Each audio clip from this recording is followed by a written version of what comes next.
Aujourd'hui, on est dans une course de toujours plus. Tu te fixes un objectif et tu te dis directement, ok, maintenant je passe au step supérieur et je veux aller et je veux atteindre ça, etc. Mais en fait, à un moment, juste pose-toi. Et j'ai vraiment envie de faire un gros disclaimer là-dessus, où je te dis pas que tout est beau, tout est rose et que tu vas manifester des clients dans ton business juste en restant assise sur ton canapé. Bien évidemment, c'est pas ça, faut passer à l'action, etc. Mais faut arrêter de forcer, arrêter de se fixer des objectifs et direct après de se dire ok, bah c'est bon, j'ai atteint tel palier en chiffre d'affaires, en nombre de clients, peu importe, ça peut être aussi dans la vie perso. Bah du coup, vu que ça c'est ok, on passe au niveau supérieur. Juste apprends à apprécier aussi ce que tu as et à fêter, à célébrer ces victoires-là. Je te souhaite la bienvenue dans ce nouvel épisode de podcast de Ose transformer ta façon d'entreprendre. Je suis vraiment trop contente de te retrouver, je suis reboostée. euh, Parce que voilà, il s'est passé pas mal de choses aujourd'hui qui n'étaient pas prévues et ça m'a donné envie aussi de faire cet épisode de podcast sur ce sujet-là. Donc, le premier point, c'est déjà par rapport à la gratitude. J'ai fait une story là-dessus tout à l'heure. En fait, on est vraiment trop focus sur je veux tel résultat, ma vision, c'est ça, etc. Que des fois, on oublie tout ce qu'on a déjà. On oublie la chance qu'on a là, enfin, vraiment, peut-être qu'aujourd'hui tu dis, ben ouais, mais être dans la gratitude de quoi? Je galère à avoir des clients, je vis pas encore de mon business, peut-être que je vais devoir reprendre un travail salarié. Franchement, ça va pas du tout. Et de toute façon, comme je vais le dire tout à l'heure, c'est toujours des phases, des cycles où voilà, il y a des moments où on est hyper motivé, il y a d'autres moments, bah, on est un petit peu dans le down. Et c'est normal, c'est comme la nuit pourrait pas exister si le jour n'existait pas, enfin voilà. Mais juste de prendre conscience de tout ce que tu as déjà. Et là, si tu es en train de regarder ce podcast, si tu es en train d'écouter ce podcast, c'est que tu as accès à l'électricité, que potentiellement t'as pas de soucis pour te loger, te nourrir, parce que tu as déjà répondu à ces besoins primaires-là, et que du coup, tu peux te permettre d'aller écouter un podcast sur le business, sur l'entrepreneuriat. Donc, ça te paraît bateau peut-être, parce que bah, en fait c'est évident et on se rend pas compte, je trouve, la chance qu'on a en France, parce qu'on est toujours en train de dire la France c'est nul, parce qu'il y a pas ça, parce qu'il y a... Non, ok. Donc je suis d'accord, il y a des choses à revoir, mais je pense comme partout en fait. Et en fait de se rendre compte de tout ce qu'on a déjà, de se dire bah ok peut-être que là aujourd'hui t'es entrepreneuse et tu galères peut-être un peu à vivre de ton activité. Mais est-ce que t'es à 100% dessus? Peut-être que oui. Et du coup si c'est le cas, mais en fait dis-toi que tu peux déjà gérer ton planning comme tu veux, que t'as la possibilité d'avoir autant de clients ou de clientes ou de clients que tu veux que voilà, tu as du temps pour toi. Enfin, en fait, il y a plein de choses. Donc déjà de réaliser tout ça et d'arrêter de se dire bah mon objectif c'est ça. Et à chaque fois que tu atteins un objectif, enfin moi je te partage ça parce que clairement je l'ai pas toujours fait et j'allais dire c'est un regret, mais en même temps je regrette rien. Je suis convaincue que tout arrive pour une raison, tout arrive pour mon bien et voilà. Et les si j'avais su, si j'avais fait, enfin non, ça n'a pas lieu d'être en tout cas. Parce que sinon on pourrait refaire le monde et passer notre temps à se dire mais en fait si j'avais fait ça, il serait passé ça, plutôt que d'être dans l'instant présent à pouvoir changer notre vie maintenant si on n'est pas content de ce qu'on a. Bref, je suis en train de me lancer sur un sujet, ce n'était pas le but, mais voilà, d'être content de ce qu'on a déjà et de célébrer chaque victoire. Et peut-être en fait juste de t'offrir quelque chose. Donc c'est pas forcément quelque chose de payant, ça peut être de t'offrir une balade, de t'offrir le temps de regarder une série, en fait de te faire quelque chose qui fait du bien en te disant, en fait je célèbre parce que j'ai, en général on attend. En fait, je me corrige toute seule, mais en général, on attend d'avoir atteint tel objectif de CA, d'avoir eu peut-être un premier client, un deuxième client, un troisième client, avant de célébrer. Mais en fait, si tu attends ça et que tu passes ton temps à passer à l'action, à te dire bah je suis nulle, j'y arrive pas, ça fonctionne pas, je fais des actions, je passe du temps sur mon business. Bon, après il y a la partie peut-être que tu ne fais aujourd'hui pas les bonnes actions et si t'as jamais fait de formation, si t'as jamais été accompagné, j'allais dire en un sens c'est normal Parce que l'entrepreneuriat, c'est pas, comme ça quelque chose d'inné, c'est vraiment des compétences, des connaissances à développer aussi et ça, si c'est quelque chose, voilà, que tu as envie de développer et de mettre de la vitesse dans ton activité, moi, c'est ce que je fais avec mes clientes, mais c'est un autre sujet. Donc si aujourd'hui tu n'as pas, les résultats que tu veux, en fait, demande-toi, est-ce que déjà tu es fière de toi pour toutes les actions que tu mets en place? Est-ce que tu fais ce que tu as dit que tu allais faire? Ça, c'est hyper important pour l'estime de soi aussi.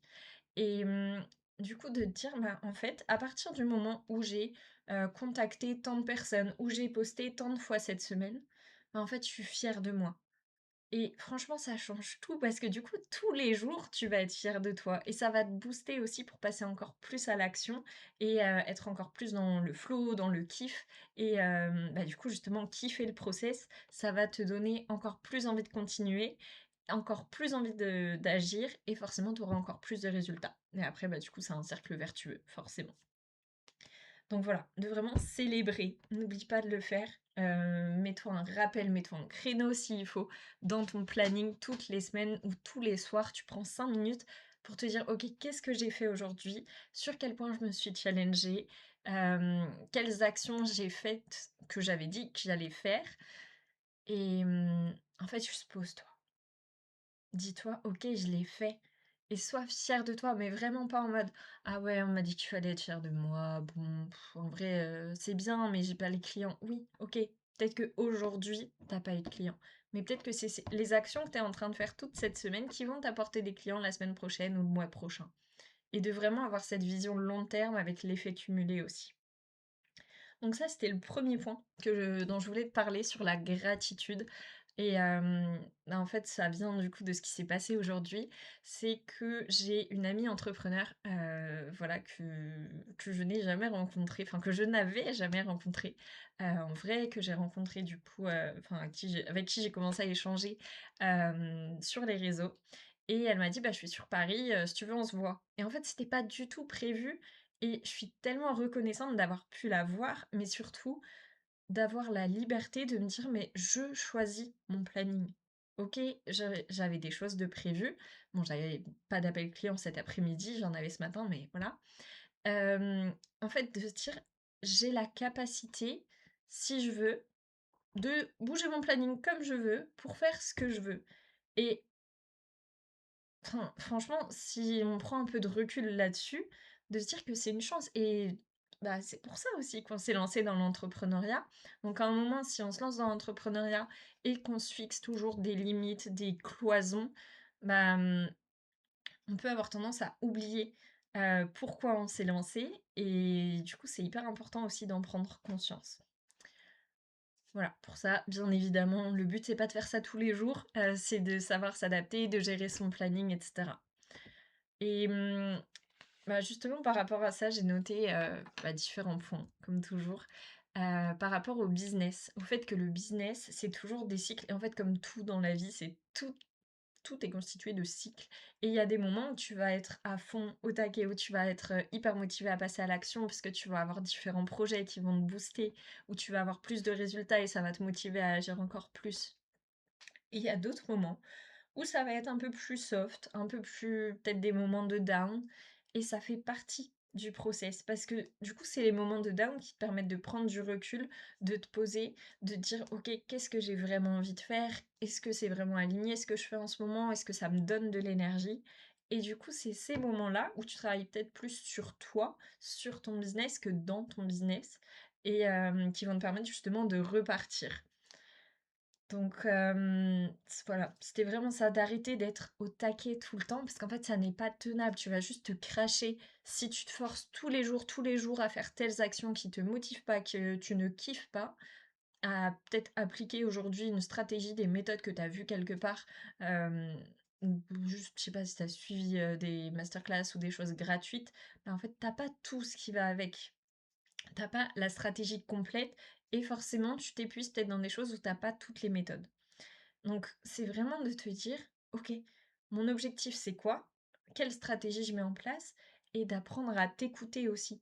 Parce que si t'es toujours enfin, j'allais dire, tu vas finir par être en mode robot et si je te partage ça, c'est parce que moi, je l'ai vécu aussi. Je connais d'autres entrepreneuses, qui le vivent aussi, où, on est là: «Ouais, faut être au taquet, faut bosser tout le temps, faut faire ça, faut se lever à 6 heures du mat et cetera et on finit à 19 heures. En fait, tu ne peux pas tenir sur la durée. Donc après, ton objectif, c'est quoi? C'est vraiment ça, de te poser et de te dire, bah, est-ce que ton objectif c'est de charbonner, de pas forcément kiffer le process et d'avoir un max de résultats? Et encore, c'est pas toujours relié parce que tu peux bosser à fond et être tellement dans l'énergie de il faut bosser parce que sinon je vais pas y arriver et que du coup tu culpabilises à chaque fois, etc. Donc au final, t'as pas de résultat. Donc c'est vraiment de repartir de ça et de dire, tu n'as pas besoin d'écouter toutes les personnes sur Insta qui te disent lève-toi à telle heure, finis de travailler à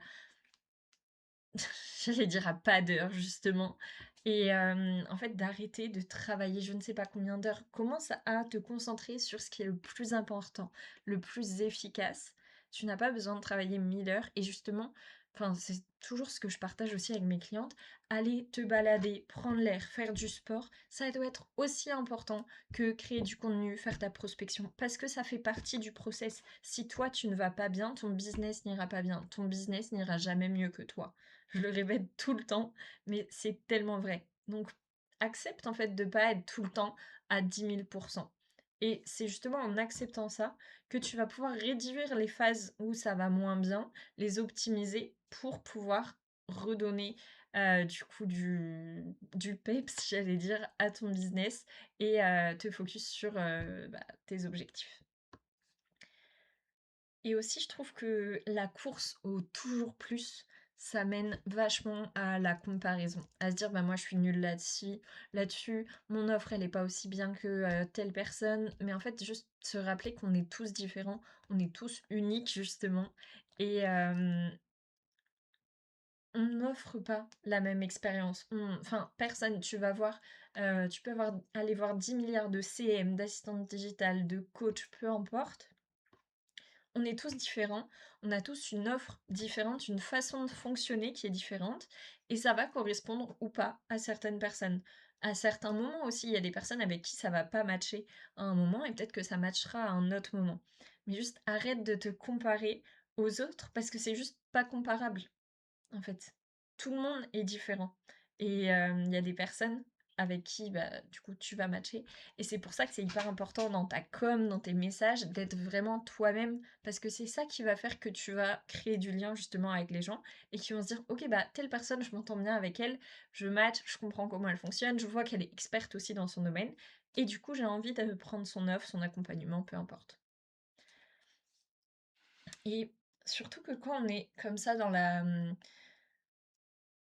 comparaison, on se dit: «Ah ouais, telle personne elle a fait ça, bah, du coup je devrais peut-être tester aussi telle stratégie, telle action» et on vient vraiment à se déconnecter de soi, de son intuition et à faire des actions parce qu'on a vu que ça fonctionnait chez les autres.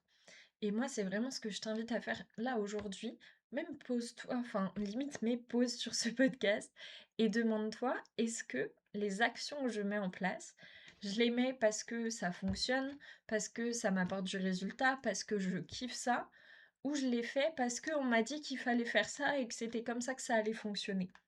Donc effectivement, il y a plein de méthodes qui existent, il y a plein de méthodes qui fonctionnent et on est tous différents, donc c'est souvent des méthodes différentes qui correspondent à chacun. Mais maintenant, c'est d'aller identifier ce qui fonctionne pour toi. Et si ça fait un moment que tu testes des choses ou que tu testes dans le vide parce que t'as pas vraiment de stratégie claire, bah là, remets-toi vraiment en question. Demande-toi, ok, est-ce que mon business c'est ma priorité? Et si c'est le cas, cherche à te faire accompagner là-dessus du coup. Donc, ce que je voulais te dire, c'est que quand tu es dans la comparaison, le fait de tester des choses parce qu'on t'a dit que c'est ça qu'il fallait faire, enfin voilà, tu vas toujours être, j'allais dire un peu sous pression à te dire: «Il faut absolument que ça fonctionne et si je fais pas ça ou si j'oublie de faire telle action, bah, ça va pas fonctionner et du coup, ça veut dire que c'est moi qui suis nulle» et du coup, on est en boucle, en fait et ça n'en finit pas. Donc c'est hyper important d'arriver à lâcher prise, justement, remettre du flow, du kiff dans ce que tu fais Et pour ça, il y a plein de techniques en vrai. Ça peut être d'optimiser ton emploi du temps, de remettre du temps avec tes proches, de reprendre le sport, de faire une activité créative. Et je pense même à une coach qui avait dit ça, de faire des activités aproductives, justement, où t'as aucun objectif. L'objectif, c'est juste de faire l'activité. Et en fait, ça fait tellement de bien de juste être dans l'instant présent pour l'instant présent, pas dans l'objectif que ça t'apporte quelque chose. Et vraiment, ça va te permettre bah, du coup de lâcher prise et de faire le plein d'énergie pour être encore plus on fire, j'allais dire, quand tu vas passer à l'action sur ton business. Et aussi de se laisser surprendre par la vie et de voir les opportunités. Parce que des fois, on est trop focus dans on est trop rigide en fait. On a un planning, il faut le respecter, il faut que ça se passe comme ça. Et du coup, on ne laisse pas la place à l'imprévu. Et c'est justement dans cet imprévu-là, dans ces temps-là où on n'a rien de prévu, qu'il peut y avoir des opportunités. Parce que si tu travailles tout le temps, que tu es tout le temps derrière ton ordi à tout calculer, etc., ben, en fait, il va jamais rien se passer. Et je peux du coup te donner l'exemple d'aujourd'hui où bah, de base j'avais des choses de prévues cet après-midi, j'avais un call aussi avec une cliente et finalement enfin, il a été décalé à ce matin. Donc enfin, ça a un petit peu tout changé à mon planning. Donc bah, je me suis adaptée plutôt que de me dire ah bah c'est nul, c'est décalé, etc. Ça me saoule, ça change tout mon planning. J'ai optimisé mon temps en me disant bon bah du coup je vais courir plus tôt, enfin bref. Et je reviens d'être allée courir et là, du coup, j'ai mon amie entrepreneuse qui me dit: «Bah, je suis sur Paris, si tu veux, on se voit». Et en fait, je suis tellement reconnaissante pour ça parce que je me dis: «Bah, OK, parfait, du coup, j'avais rien de prévu, donc c'est possible». Et ça, c'est vraiment une philosophie de vie que j'ai, j'allais dire, depuis bientôt 3 ans, en vrai, je pense, même peut-être plus, je ne sais plus. Mais de me dire: «Tout arrive pour une raison, tout arrive pour mon bien», peu importe ce qui se passe. Juste d'essayer de faire en sorte de voir le positif dans chaque événement de la vie. Et je te dis pas que c'est facile, hem, mais juste ça va devenir une habitude et du coup, tu as beaucoup moins d'attente et surtout de résistance quand il y a quelque chose qui se passe pas comme tu l'avais imaginé. Parce que plutôt que, d'être là en train de te dire: «Mais je voulais pas qu'il se passe ça, je voulais pas que ça soit passe comme ça, c'est nul» et cetera, tu dis: «OK, bah, ça s'est passé comme ça, qu'est-ce que je peux voir de positif dans cette expérience?» Et franchement, ça va tout changer pour toi. Donc ça, c'était le premier truc. Après, forcément, comme je te disais, donc j'ai vu, mon amie et en fait, c'était important pour moi de faire un petit point sur, les relations sur Instagram et en fait, du les rencontres qu'on peut faire, du coup, du virtuel au réel. Parce que dans l'entrepreneuriat, on est souvent seul. Peut-être qu'aujourd'hui, tu bosses de chez toi, tu passes ta journée derrière ton téléphone, derrière ton ordi, tu vois pas grand monde, donc peut-être que tu vois tes proches, enfin ta famille le soir, ton chéri, peu importe, tes potes. Mais toute la journée, bah, ça peut être un peu long. Donc quand c'est ça toutes les semaines, au bout d'un moment, il y a des gens à qui ça convient très bien. Mais on est des êtres humains, on a besoin aussi de se sociabiliser. Et forcément, le fait d'être dans des groupes, même déjà en ligne, ça va te booster, ça va te donner envie de te dépasser, d'avancer, et cetera. Même dans les phases de doute, tu vas avoir du soutien. Donc ça peut être, voilà, d'être, dans différents groupes d'entrepreneurs, d'aller faire des networking, de prendre un coworking, enfin, il y a plein de choses possibles et bah, forcément de te faire accompagner aussi parce que quand tu as un mentor ou un coach qui est là, bah, tu n'es plus seul et pour le coup, tu es vraiment accompagné, soutenu, tu sais où aller, enfin, c'est beaucoup plus fluide. Mais je voulais, voilà, vraiment faire un point là-dessus et sur le fait de se sentir soutenu aussi, je voulais faire, j'allais dire parler de quelque chose d'un peu plus atypique peut-être. Donc je sais pas si ça va parler à tout le monde. D'ailleurs, quand tu voilà, je vais t'expliquer, ça. Dis-moi si c'est quelque chose qui te parle, dis-moi en commentaire si, toi, il y a, un autre, j'allais dire levier, qui te parle par rapport à ça. C'est de se sentir soutenu quand on voit différents signes. Et moi, ça, c'est vraiment quelque chose que j'ai développé aussi avec toutes les formations sur la manifestation, que j'ai pu faire. sur, par exemple, les heures miroirs. Donc, quand tu vois, il est, 11h11, 18h18, enfin, peu importe. Et aussi sur les angel numbers, donc 1, 2, enfin, voilà. Et en fait, moi, j'ai développé la croyance, parce que les croyances, c'est des pensées que tu crois vraies, du coup, et où tu en es convaincu. Et moi, j'ai développé la croyance que quand je vois ça, bah, ça veut dire que je suis soutenue, on va dire par l'univers et en fait, que je suis dans la bonne direction, que je suis pas seule, que tout va bien se passer, que tout va bien aller et en fait, ça rebooste et tu peut-être déjà vu ça, où on t'a dit: «Bah oui, les angel numbers, les heures miroirs et cetera» et peut-être que, bon, tu un peu du mal à y croire. Mais ce qu'il faut comprendre, c'est que rien n'a de sens à part ce que toi, tu décides de donner. Et je peux te donner l'exemple, du coup, je l'ai noté ici, du vendredi 13. Le vendredi 13, il y a des gens pour qui c'est: «Ah là là, c'est un jour, qui porte malheur et cetera, faut pas sortir de chez soi». Et il y en a qui se disent: «Ah bah, c'est vendredi 13, c'est trop bien, let's go, on va jouer au loto». Et en fait, ça dépend juste de toi. Ça dépend juste de toi. Cette date-là, tu as envie qu'elle soit positive ou négative? Tu as envie de passer une journée de ou te dire: «Bah, c'est trop bien, c'est vendredi 13, je vais kiffer ma journée, il va y avoir plein d'opportunités». Et c'est ça pour chaque élément. Peut-être que, tu peux te fixer, enfin, plein de choses à chaque fois que, je sais pas, à chaque fois que tu vois un papillon, à chaque enfin, plein d'éléments comme ça, où tu développes la croyance et la conviction que quand tu vois ces éléments-là, c'est que tu es sur le bon chemin, c'est que tu es entouré, c'est que tu es soutenu, c'est que tout va bien se passer. Et ça fait tellement du bien, du coup, de les voir. Et en plus, plus tu vas développer cette croyance-là, plus tu vas faire attention à ça. Parce que, bah, du coup, là, je vais pas partir dans le délire de tout expliquer, mais en fait, c'est le SAR, donc le système d'activation réticulaire, qui se trouve dans le cerveau, où quand il identifie quelque chose qui est important pour toi, bah, du coup, il va le voir encore plus. Si je te donne, l'exemple de, si tu veux acheter une voiture rouge, bah, tu vas voir des voitures rouges partout.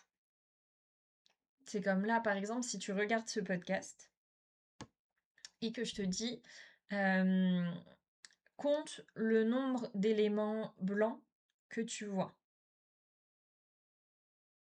OK. Et maintenant, je te demande combien il y a, ferme les yeux. Bon, bien évidemment, ça fonctionne que si tu regardes le podcast. Si tu m'écoutes sur Spotify, ça ne fonctionne pas. Et du coup, si tu fermes les yeux, OK. Maintenant, dis-moi combien il y a d'éléments blancs? OK. Et combien il y a d'éléments rouges? Combien il y a d'éléments bleus? Peu importe. En fait, ton cerveau, il a mis le focus sur le blanc, parce que c'est ça la question que je t'ai posée. Et en fait, c'est ça pour tout. À partir du moment où quelque chose est important pour toi, tu vas le voir encore plus. Donc maintenant, c'est à toi de décider si tu veux mettre ton focus sur le positif et te dire: «Bah, il y a ça qui va bien dans ma vie, je veux développer ça, ça c'est mon projet, il y a ça» et cetera. Ou si tu veux dire: «Bah, aujourd'hui, j'ai encore pas eu de client. Aujourd'hui, peut-être que j'ai envoyé un message et puis la personne n'a pas répondu. Elle m'a dit que ça l'intéressait pas». Ou est-ce que tu veux dire: «Beh, j'ai osé envoyer un message, j'ai osé proposer mon offre». Et en fait, c'est une vision totalement différente d'un même événement et ça change tout ton quotidien et du coup toute ta vie et forcément ça a un impact aussi sur ta motivation pour continuer à passer à l'action et sur les résultats que tu vas avoir. Je te remercie de m'avoir écoutée pour cet épisode de podcast. J'étais vraiment trop contente. Enfin, en fait, à chaque fois, je suis trop contente de faire ces épisodes. J'espère vraiment que c'est quelque chose qui te parle aussi. Comme d'habitude, s'il y a un sujet que tu as envie que j'aborde, dis-le moi en commentaire. Et sinon, on se retrouve aussi sur Instagram, donc ose-du-bas avec-Margot, Margaux. Et je te dis à la semaine prochaine.